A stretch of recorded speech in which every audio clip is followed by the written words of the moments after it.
In the quiet suburban community of Cheshire, Connecticut, a horrifying crime unfolded in the early hours of July 23, 2007, shocking the nation with its brutality. The Pettit family, consisting of Dr. William Pettit, his wife Jennifer Hawk Pettit, and their two daughters, Haley and Michaela, became the victims of a brutal home invasion that turned deadly. The nightmare began when two men, Joshua Komisarjevsky and Stephen Hayes, noticed Jennifer and her daughter at a local supermarket and followed them home, planning to rob the family. Later that night, they broke into the Pettit home while the family slept. They first assaulted Dr. Pettit with a baseball bat and tied him up in the basement. He was left incapacitated but alive, drifting in and out of consciousness. The intruders then turned their attention to Jennifer and the two girls, who were bound and held hostage for hours. In a chilling sequence of events, Hayes drove Jennifer to the bank the following morning, forcing her to withdraw a large sum of money. The bank employees sensed something was wrong when Jennifer passed a note to the teller indicating she was in danger. Although the police were alerted,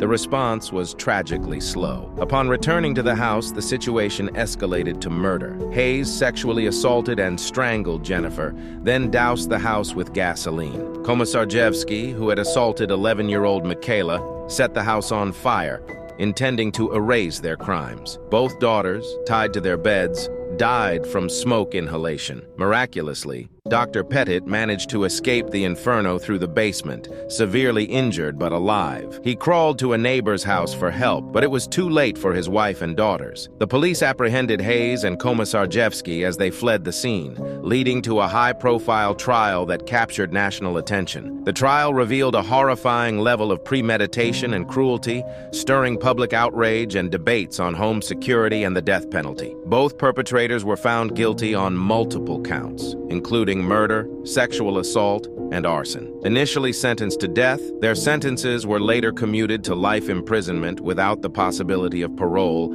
after Connecticut abolished the death penalty. The Cheshire home invasion remains one of the most tragic and notorious crimes in Connecticut's history. It led to significant changes in how home invasion crimes are handled and prompted discussions on the effectiveness of the emergency response system. Dr. Pettit, the sole survivor, later became an advocate for victims' rights, honoring the memory of his family by working to improve the criminal justice system.